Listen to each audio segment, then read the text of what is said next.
for spending some time with us tonight. I really appreciate you and your engagement. And many of you may have joined our first town hall, which was conducted by telephone about a month ago.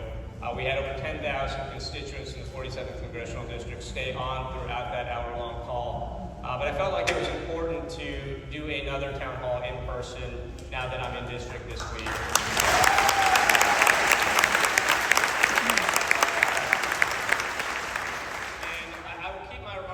I do want to hear from you tonight, but we have heard from tens of thousands of you all over the last few weeks since that last town hall. I've heard from our phone calls, emails, letters, both to the district office, to our Capitol office. Our phones are ringing off the hook.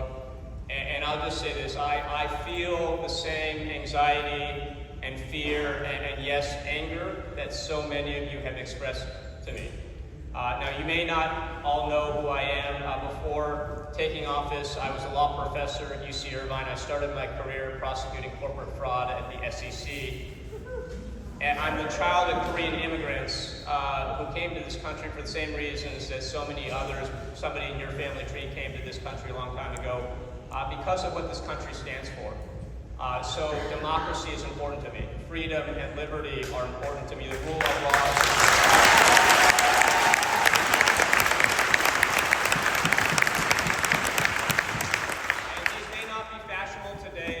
Diversity and inclusion are important to me as well.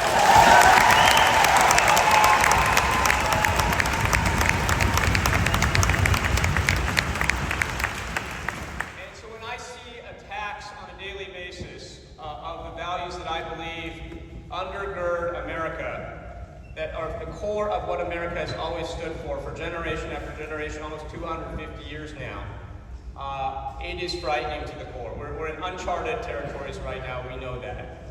And as a former law professor, I will tell you also that from the very first moments of the Trump administration, it was very clear to me that this was not Trump 1.0. That this was not just testing the boundaries at this point. It was not an end run around the Constitution. What we are seeing right now is a full-scale assault on the core provisions of the Constitution, on the rule of law right now.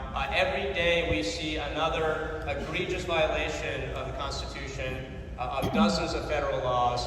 It started with DOJ and the creation of that body, but it continues today. I mean, the executive order today that purports to end the Department of Education, the illegal kidnapping and disappearing of a U.S. permanent resident based on...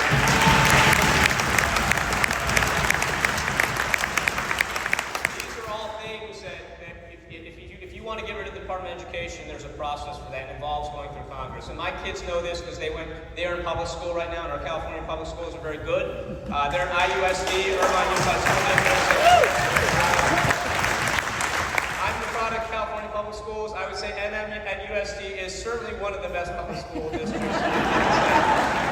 And thank you to Michelle Murphy and the Newport Mesa Unified School District for allowing us to have this space tonight. Thank you to Supervisor Foley. And so look, my kids learned this, I think in third grade here. Article 1 of the Constitution makes clear that Congress, and only Congress, has the authority to enact laws and to appropriate funds.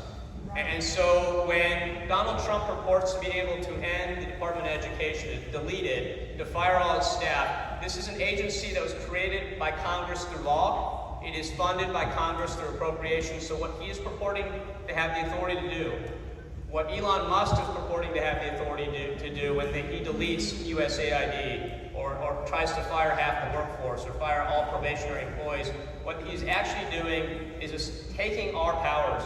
And there's a word for that. We call it an autocracy, an authoritarian government, not a democracy. And that is what is at stake right now, among other things.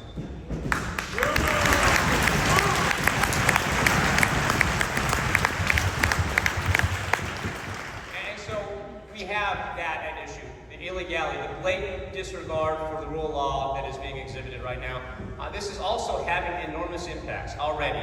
And if these cuts start to go through, someone you know is going to be impacted in a massive way. I have spent the last month out there in our community every weekend, every day this week, trying to get to know some of the players out there. I visited with community health centers, with veterans, with Meals on Wheels, UC Irvine, a center for the Easter Seals, which deals with special needs kids. All of these will be hugely impacted. The cuts to Medicaid, of course, will have huge impacts on our veterans, on our children. You may not know this, but basically every children's hospital in Orange County is likely to close if those Medicaid cuts go through, because about 50% of their patients they see are Medicaid patients, and they don't have the overhead to be able to continue functioning. This may also be true of all of our hospitals here, actually, because they will have trouble finding enough revenue if Medicaid is cut significantly. So this isn't just a Medicaid problem, it's going to impact all of our healthcare. But it is going to have a huge impact. The cuts to Meals on Wheels, I always like to highlight this, and I said this on the call we had a month ago. The reason Meals on Wheels is being targeted is because it's viewed as a diversity, equity, and inclusion program. And the reason it's viewed that way is because seniors are a protected class, and that is what some 21-year-old DOJ staffer determined was the basis for cutting Meals on Wheels. Now look, I believe in efficiency at the end of the day. I've spent my life trying to cut out fraud, waste, and abuse. But this is not about efficiency, right? This is about slashing to the core. It's not efficient to get rid of the Department of Education. It's not efficient to slash the workforce of Social Security and to close a bunch of Social Security offices. This is going to make delivery of Social Security, which is a very efficient program, very inefficient and inaccessible. And that gets me to my third point here. What is happening right now is so deeply immoral. This is the most immoral agenda that I have ever seen in my lifetime in the United States.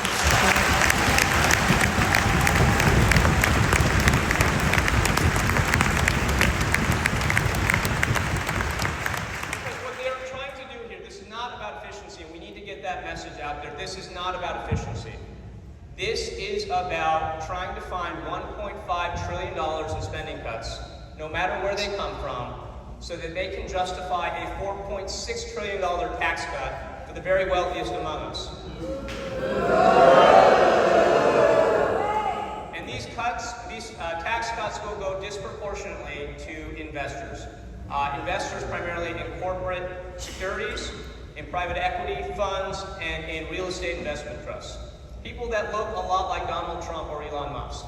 And what you ought to find particularly obscene is about over 20% of those types of investors are actually foreign investors. Yeah. So we are literally cutting services, crucial funding for the poorest, the most vulnerable, the neediest among us, to be able to give tax cuts to Saudi, Russian, Chinese billionaires out there, in addition to US billionaires. That is obscene and it is wrong.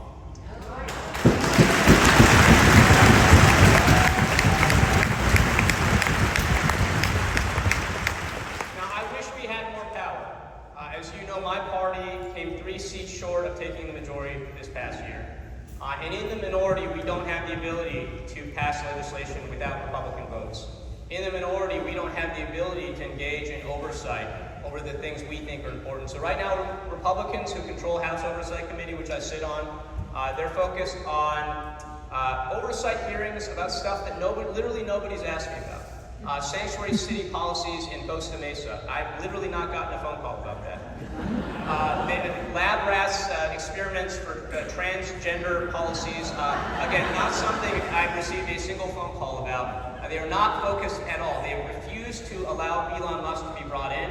They're refusing to investigate any of the self-dealing, the corruption, the gross waste and neglect that is happening right now, the gross illegality of what's happening right now. So the fact that Melania Trump got a $40 million movie deal from Amazon for a documentary, not something that we're even discussing right now because it's kind of low-grade corruption at a time when we're worried about our democracy.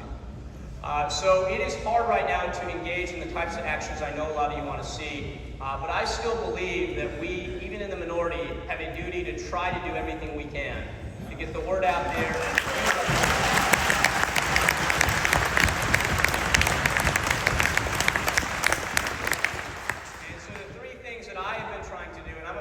On the back of my button right here, it says my number. I'm number 416, which is not a good number. There are 435 of us, and you kind of want a lower number, not a higher number. But I have been trying in the process of learning to get getting to know my colleagues, of learning where the bathrooms are, building out our staff, of also trying to exert my voice here because it's an important time and I represent you all.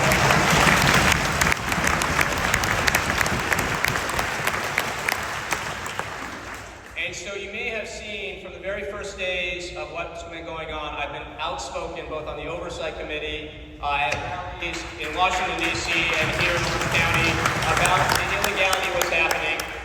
You may have seen I introduced the first DOGE-related legislation out there, the Bad DOGE Act, bolstering American democracy, demanding oversight and ethics, which would repeal the DOGE executive order. It's clear that they are defying the law. We ought to just cancel this at this point. A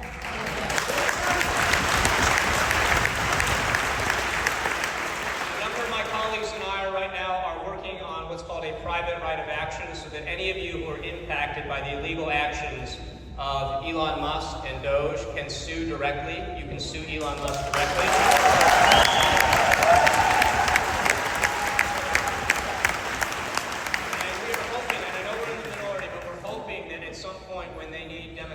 To pass some kind of budget vehicle, that maybe we can insist on this type of language as a condition of any Democratic vote. And the reason that's important is because right now the Department of Justice, as you've seen, has become totally weaponized and politicized. They're going after judges instead of the blatant illegality that we're seeing every day from the Trump administration. And so we need some enforcement mechanism that actually will deter Elon Musk and Doge and the rest of these people in the administration. We think that this type of language might help us do that. We're also focused on litigation. As a lawyer, former law professor, I think it's important we step up and do more. I've been in conversations for a while, like almost every day, with the groups out there that are litigating, the third-party groups, the Federal Employment Union, Employees Union, Democracy Defenders, Democracy Forward, Public Citizen, and some of the other groups out there.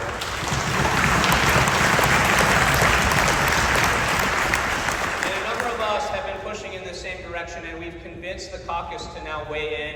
You've seen the first amicus briefs. That's when we file a supporting brief for some of the litigation out there that's happening from the House Democrats.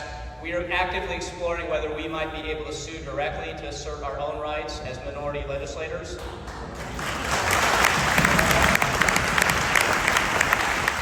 And so we are engaged, and I would just point out that we are winning.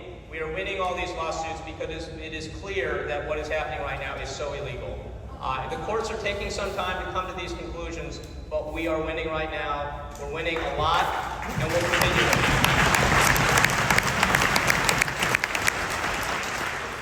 But we also have a big job to do ahead of us on messaging. We have to get the word out there that this is happening at a pace that we can't keep up with. Every day you wake up and there's like 3 or 4 new things or more that just shock the conscience, shock what all of us, into almost submission. We need to stand up, we need to fight back, and we need to get the word out there. And that's where you guys are so important. We need you talking to your neighbors. If you have friends or family members who live in other districts, you need them to reach out to their members. We need to get the word out there. And again, this is not a partisan issue. This is not a Democratic versus Republican issue. The rule of law and democracy are American issues.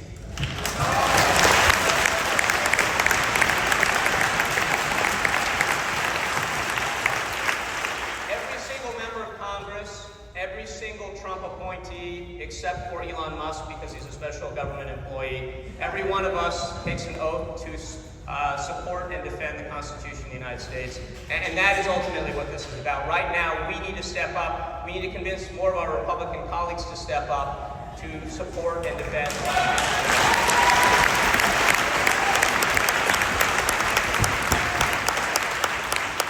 So I appreciate you all being out here. This engagement is phenomenal to see. I know this is like March of 2025. We have a year and a half till the next elections. The fact that so many people are out engaged in the streets, it says a lot about the concerns in this country right now. And I appreciate your citizenship, your patriotism for showing up. I know you've been showing up in a lot of things, so grateful to you all for that. And I will just close with this before taking questions. I honestly don't know where this country is going right now. I will tell you that in brutal honesty. I am going to fight till I can't anymore. And I will tell you as an aside,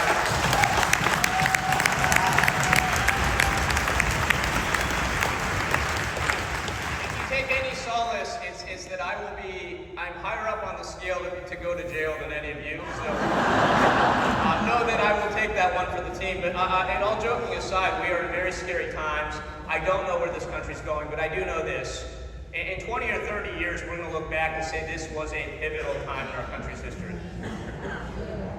And I hope fervently that if we step up together and we push forward, and in 20 or 30 years, my kids, your kids, they'll look and say, my parents, my dad, my mom, my aunt, my uncle, my grandma, my grandpa, they were part of the reason that we were able to bring America back from the brink of fascism.